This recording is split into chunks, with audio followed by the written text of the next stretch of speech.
Welcome to Southbank Centre's book podcast, where you'll hear us in conversation with the people shaping arts and culture today. If you want to hear from some of the biggest and most influential names in contemporary literature, then you're in the right place. In this latest episode of the podcast, we're going to feature highlights from another great event in our 2019 autumn literature season for your listening pleasure. Just to let you know, there may be some strong language and sexual references.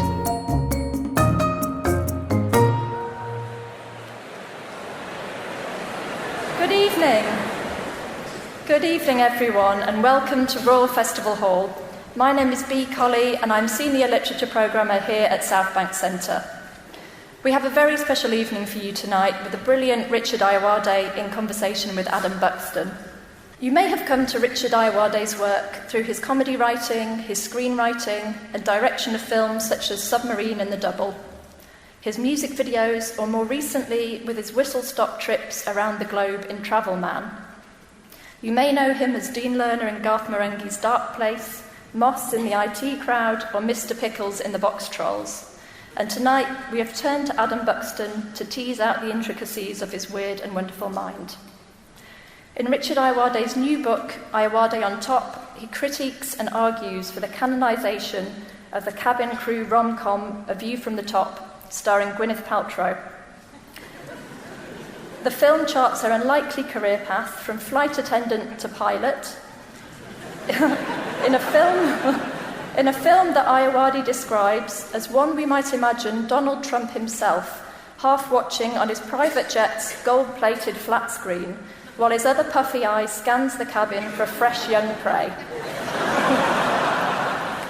Adam Buxton is a British comedian, actor and director who's appeared in films such as Hot Fuzz, Stardust and Son of Rambo.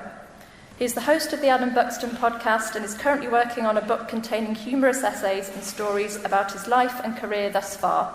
So without further ado, please turn your phones to flight mode, put your seats in an upright position and put your hands together for Richard Ayoade and Adam Buxton.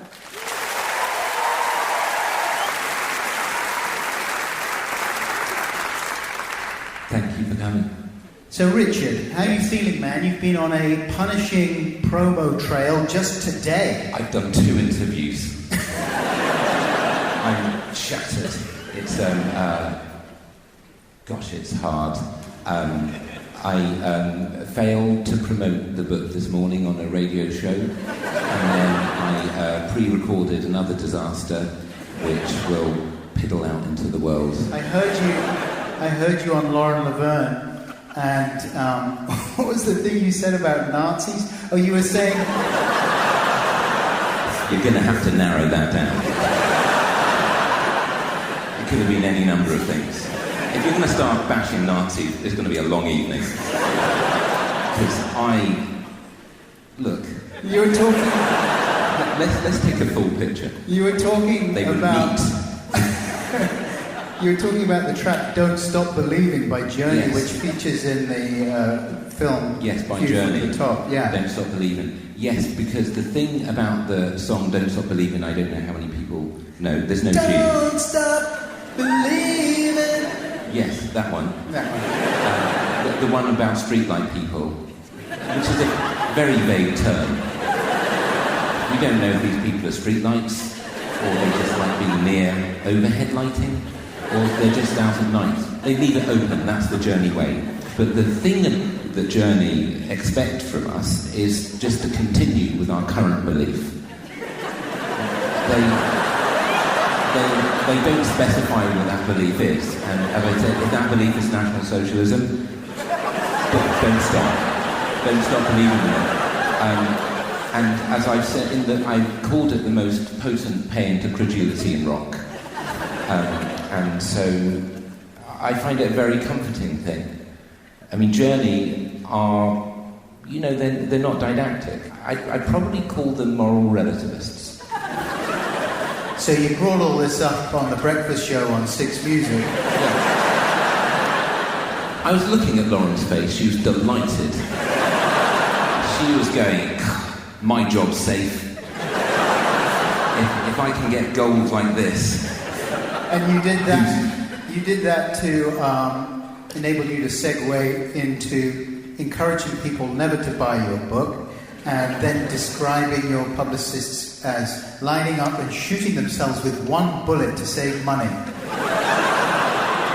The budget for this is tight in terms of promotion. They're really hoping that somehow people just feel that it's out.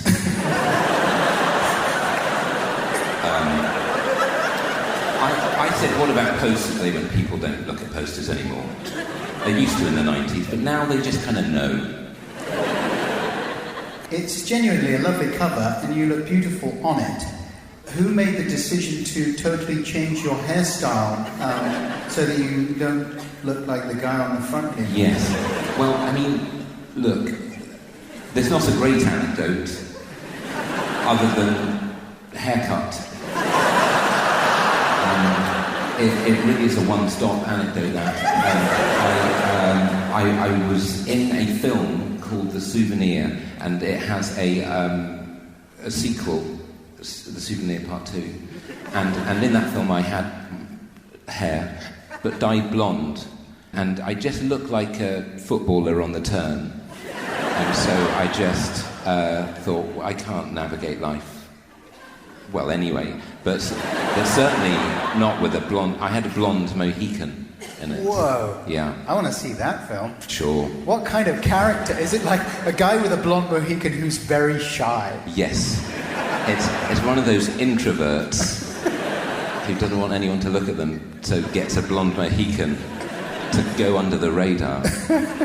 That's a good analogy for you and your career on the whole, really. A shy guy who keeps putting himself out there.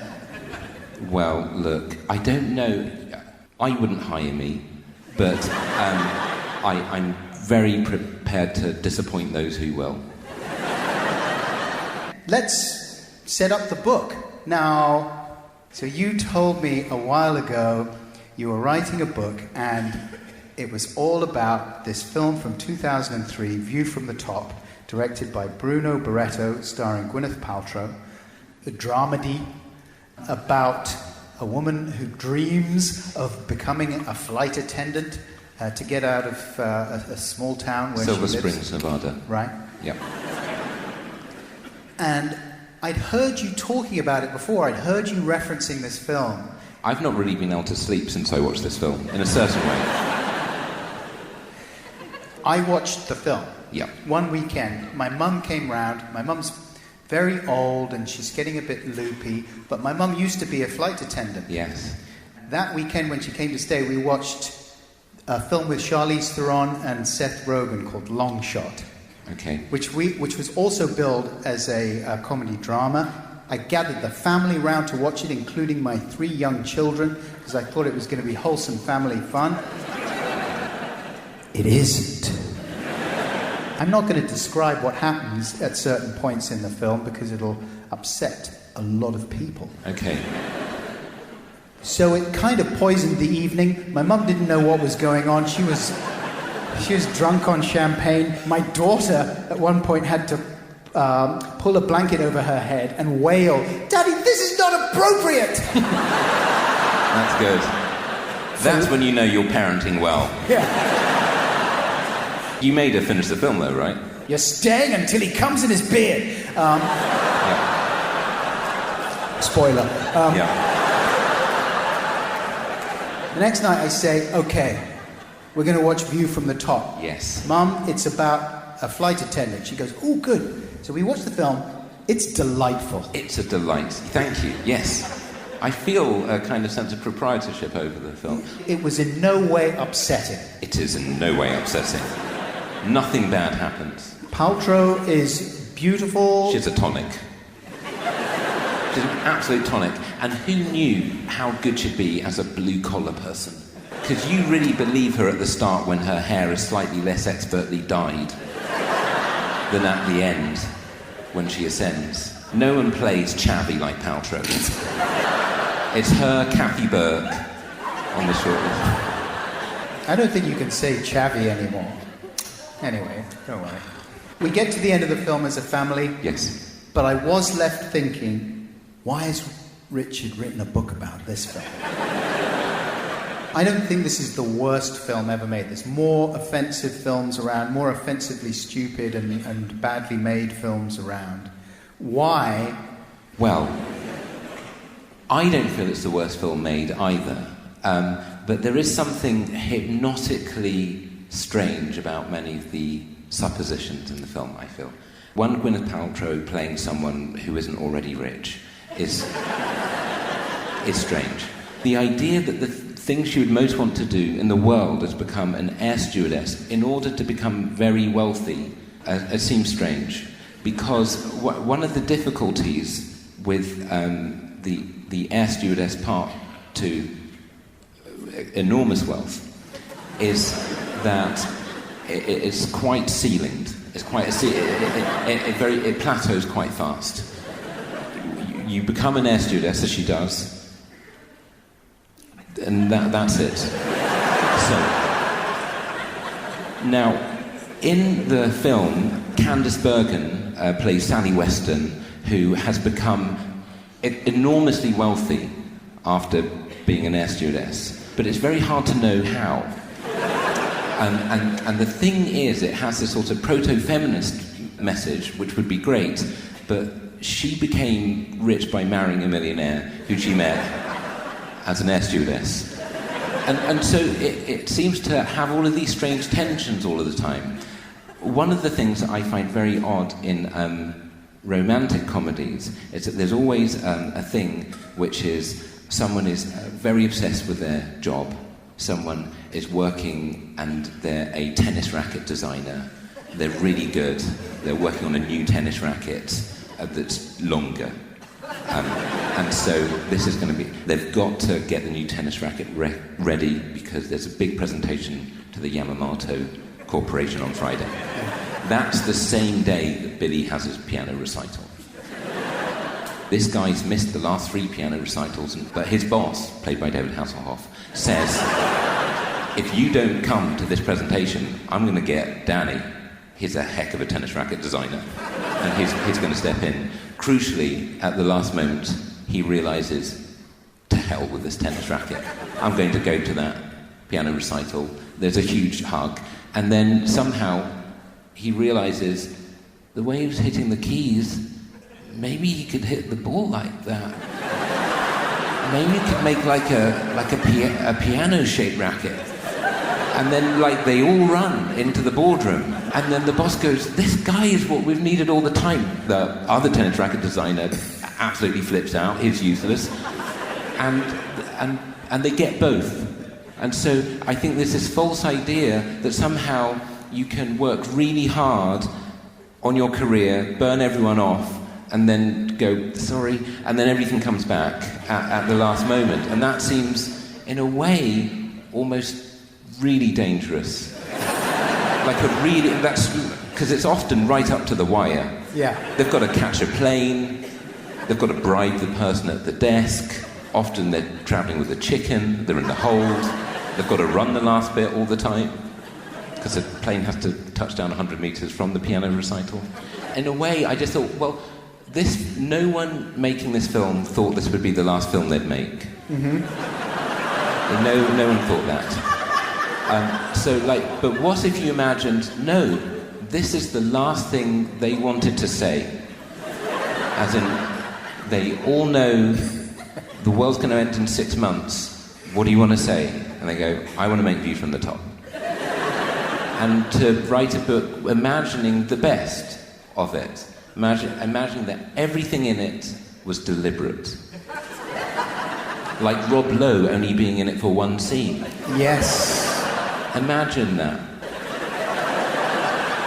It's like he filmed it on the way to another film.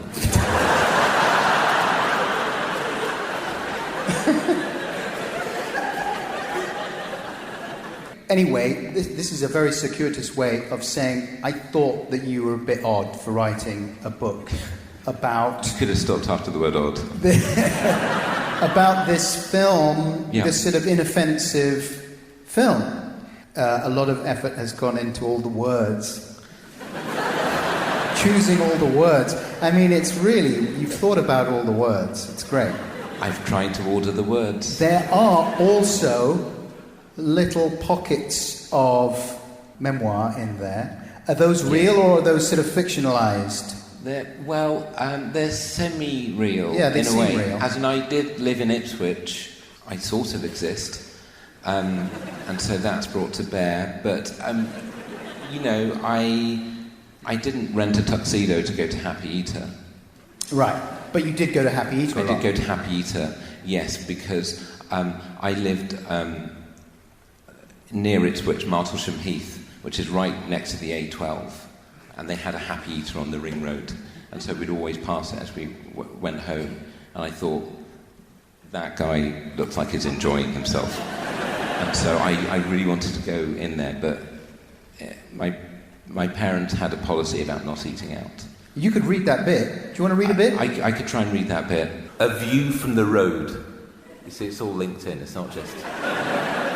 A view from the road, happy eating. From the age of 6, my family, all nuclear 3 of us, lived in the rightly renowned district of Martlesham Heath, a sophisticated enclave about 12 clicks east of Ipswich, nestled neath the sheltering shadow of one of British Telecom's most glorious industrial parks. It was far away from the distracting bustle of society, yet still close enough to the A12 that you could forever hear its roar in your dreams. Every day when we drove to school or to the nearest shop for fresh earplugs, we would pass our local Happy Eater, branch number 89 of the franchise. For younger readers or older readers who are middle class and up, the Happy Eater chain was created to rival Little Chef, which until then was the only national network of roadside restaurants in Britain, before, if you were out on a long car trip and wanted something to eat, you just stopped your car in the middle of the motorway, popped on your hazards, and ate your sliced white straight from the foil. I became obsessed with that Happy Eater. I would beg my parents to let me eat there. They always refused. What do you want to eat out for? My parents would ask. There's food in the house. Also, why are you bothering us?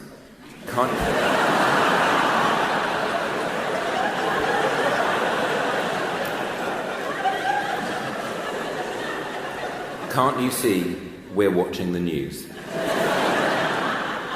When my parents weren't watching the news, they were either waiting to watch the news or recovering from watching the news. The news confirmed their feeling that things were terrible everywhere, and there was nothing anyone could do about it, apart from keep abreast of developments. I've avoided the news ever since. Yeah. That's long enough, isn't it? And that's true about your folks in the news and about you yes. Being wary of the news thereafter.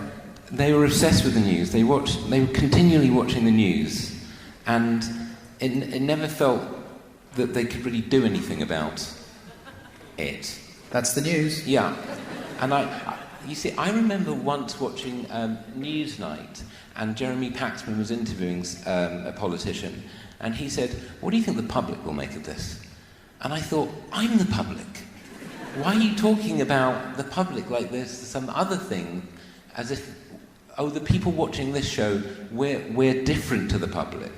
It just felt like sort of concentric rings of in-crowd, whereby I kind of felt, well, you're not actually talking about what's really happening, otherwise we'd know what was happening. So you are not currently addicted to News 24 with the collapse of democracy in the United Kingdom? No.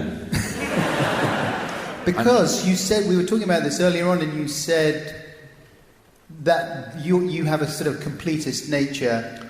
Yes. This is why the internet is stressful, because if you have a completist nature and you go, well, I'd like to read all of this, that's bad. So it's much better to, say, pick someone like John Steinbeck, because you can read all of his books. Whereas the news, it's 24 hours a day. So if you want to finish it, That's not compatible with life. Do you ever have the thing that I know a lot of people in our profession do, which is a sort of paralyzing sense of pointlessness? You know, especially when you occasionally are exposed to news. Yeah. And if it's upsetting or confusing or just you sort of think, oh shit, how am I going to carry on doing my book about View from the Top? That never bothered me. I knew this was important, and I could tell. There's no doubt from when I don't mean to imply that it's not the important. next day after I watched this film, I started work on an academic essay about View from the Top. There was no doubt that I had to process this. Yeah. It's a bit like, it feels like there are people in the world, like those people who make sure that all of the ingredients on, a packet of Skips vaguely won't kill you. And you go, okay, they seem to think tell me if this is going to kill me. If this packet of crisps is going to kill me, I'll find out, probably. But up until then, I'm not going to look into it myself. I'm going to trust the other people. So I think the crisp analogy really flew. So you're a trusting person. However, there are, throughout the book, little tangential threads where you kind of... Well, I mean, obviously Gwyneth Paltrow is an interesting case. Yes. Because she's a person who seems to sum up a lot of modern values in a lot of ways. Maybe a bit like the Kardashians do, and people like that. Yes. A certain type of celebrity. Gwyneth is the wellness person, which I don't ever understand as a term, wellness. I don't see how it differs from being well. I don't know what the noun is. It feels like it's better than being well. It's like a continual... I think that's the thing. It's a state of being well that goes on for ages. So if you said to her, are you feeling well? Would she go, I have wellness? Yeah, because if you say you're well, the implication is that you are at that moment, but it's not going to last that long. How did the show go? It had wellness. Yeah. Well, I have wellness. So the question is moot. They all go well. Where is this bucket going?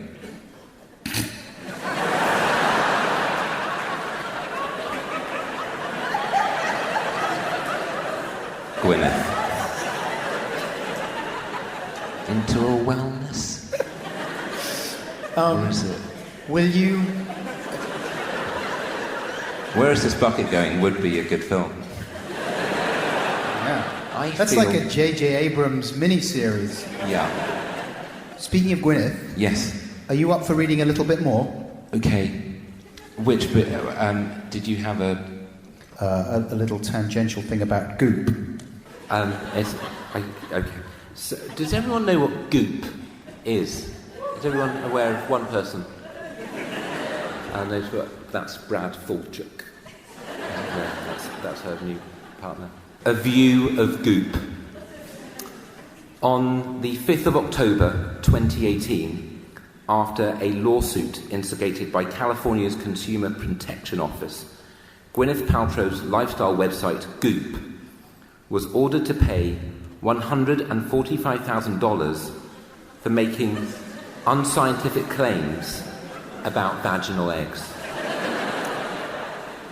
One of the most surprising things about this verdict is that, by logical inference, it must be possible to make scientific claims about vaginal eggs.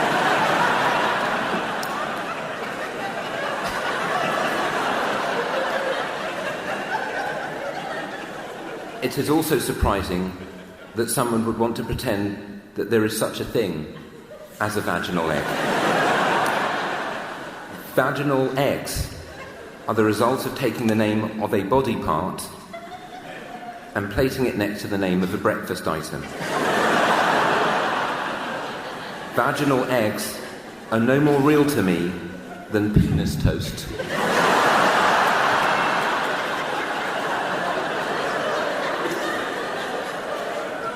or anal pancakes. As my mother would always say to me, nothing that can hatch belongs in your vagina.